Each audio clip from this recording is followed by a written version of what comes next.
Good afternoon. Welcome to Northumberland Zoo on YouTube. My name is Maxine and I work here. Thank you so much for tuning in. Now, this week we celebrated the International Bat Appreciation Day, and that was on April the 17th. So of course I am in our Livingston fruit bat enclosure. And the most exciting thing about that day was the fact that we launched our brand new Zoo Life camera for the bats. And that is right there, peeping through that hole, looking at the bats.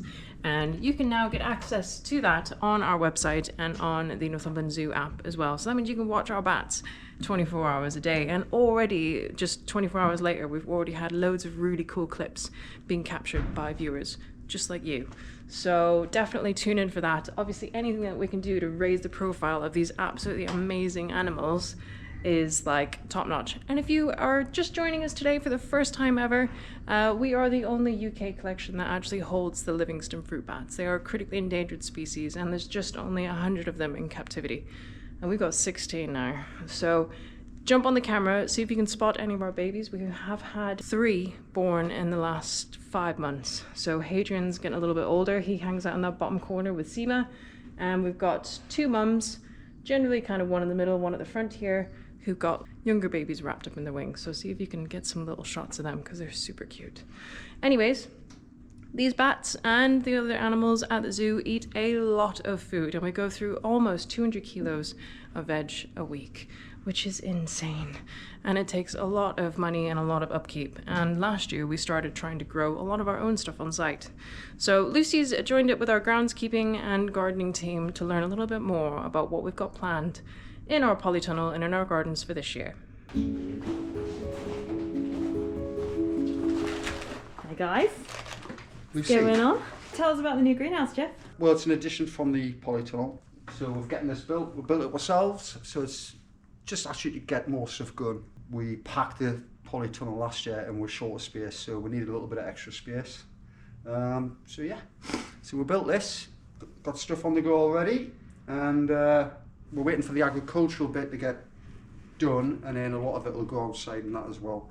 But that's basically it, just extra space and extra help. Yay, who's this Which then? is brilliant. I'm Ellie, I'm a new gardener here. I've been here about a month or so now. We've got carrots germinating down here now as well. Peas are just starting to come through. So these are just small peas. They're only going to grow to about 60 centimetres, so these frames will be great for them. We've got several sets of peas. We've got some kohlrabi, some pak choi, some cos lettuce. We've got some iceberg lettuce as well. So lots of lettuce in here where it's a bit cooler. The polytunnel's a bit hot for the lettuce.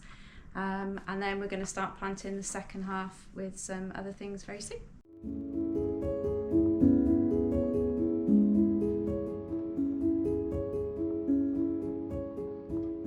It's great. I've got loads of projects to get stuck into, lots of things we're doing up at the polytunnel just to try and improve the soil that we've got to grow up there. I'm doing a new hugel culture bed, which I've never done before. It's a type of raised bed where you build up layers. So we're starting off with lots of decaying wood at the bottom, and then we're going to put decomposed leaves on top, and then a hot layer of manure and grass, and then some topsoil. And hopefully we're going to have a nice growing area that doesn't get too waterlogged on the clay soil up there. I think it's brilliant. I think the more things that we can do here in-house, the better. We've got much more control over what we grow, when it's ready to be given to the animals. Yeah, it's just an additional part of the package to doing everything sustainably here.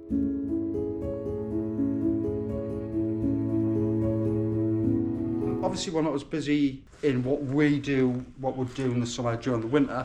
We've got the wood chipping for the biomasses to do. It's to be self-sufficient. It's really hard work, so everybody gets involved with that.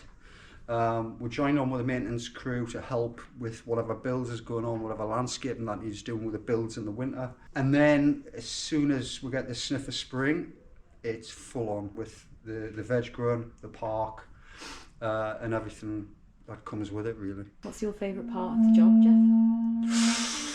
Not being filmed. Is it listening to the donkeys in the background? Yeah, animals. We work with the animals as part of the best part of the job. Not that I work directly with them, but being around them, that's fantastic. And I think being a grounds person in a zoo is totally different to any other groundsman's job. My favourite part of the job is the fact that I do something different every single day. So I'm never just cutting grass all day. I might be doing a bit of grass cutting, I might be growing vegetables, I might be potting things on, I might be working on the compost. So it's just completely varied, and that's what I like about it most.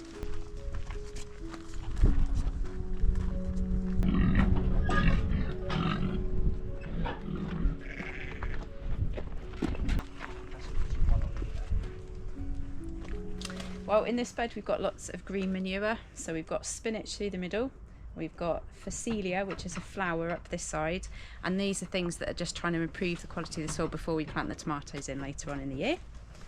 And we've got loads of seedlings down here. We've got things from melons, aubergines, butternut squash, cucumbers have just come out this week, peas, broad beans, French beans, kohlrabi, loads of stuff going on in here.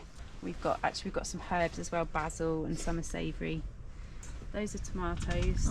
Those ones are struggling a bit, but they should be all right. And these are a mixture of things. Cabbage. We're trying out methods of growing vegetables without using plastic. So these are Hessian rolls, and the idea is that when they're ready to plant out, you just unroll the whole thing, and you've got a nice long row of seedlings. We've tried it so far with the kohlrabi, and it's done really well. So very innovative. Yeah, there's some aubergines in one there. So we've made a couple of wooden trays, and they're doing really well as well. This is kohlrabi. We've got some calendula, so this is just for companion planting. So hopefully make the vegetables grow a bit better. We've got melons here, watermelons, butternut squash. So melon and squash look exactly the same at the moment. They do at the moment. I guess it's quite important to have labels on everything. Definitely Jeff. Doesn't label anything.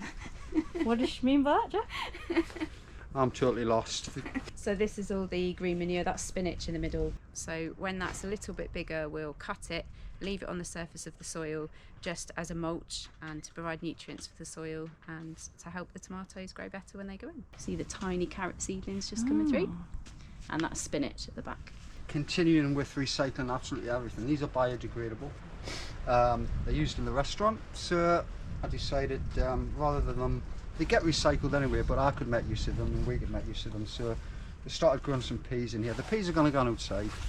We grew 500 of these. So we just use these rather than using pots, plastic pots.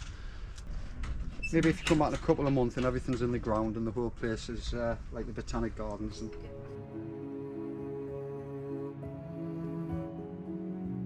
What's it like having pigs for neighbours? Is that here at home? They're good company. They're good company. It's somebody to talk to, isn't it, when you're up here by yourself? So, no, it doesn't really matter. It's just great being around the animals. Like I said, it's quite a unique job. Being a groundsperson in the zoo, it's totally unique. And then we'll keep the doors open for the guests to come by, so they might want to chat and that as well. And you always get stopped and having a bit of chat about either the plants or even the animals. So, no, it's great. Yeah, right, we're trying some sweet potatoes. I've never grown them before. Ellie hasn't grown them before, so we are trying. The idea is, have them like this, they'll grow stems, them stems will then repot, the root, they grow, and then we'll get them into the ground. And hopefully, perfect environment here for sweet potatoes, so hopefully we'll get some results from that.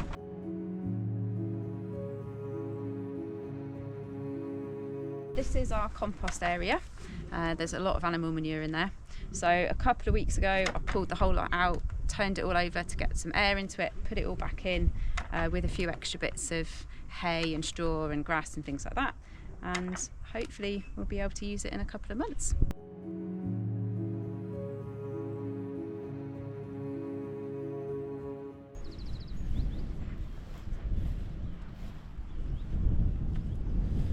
Yeah, happy with that. This is the orchard that we've planted up. We've got 40 odd trees, conference pear, apples, Victoria plums, opal plum. Obviously as well as the vegetables, we've got to sustain like the fruit and that for the animals as well. We've got strawberries going on and everything else in there. So we decided to have a little mini orchard. We're letting it establish a bit and then settle, and then we'll get it mowed and everything else to make it look better for the public if they want to look over. But I'm really happy with the results. They've only been planted early this year, so this is going to look really good in the summer. The ground's very wet still, so we'll get this tidied up. You do get a lot of interested guests that come into the zoo who like to have a bit chat of what you're growing and why you're doing it, and they share tips and we give them tips of their own gardening and veg growing and all that, so no, that's great. Well, I hope you enjoyed that little update. Just to let you know as well that our Goeldi's monkeys arrived the other day, so I'll be giving you an update on them next week, so be sure to tune in. And if the weather brightens up a little bit more, we'll be getting into our guinea pig enclosure here pretty soon too.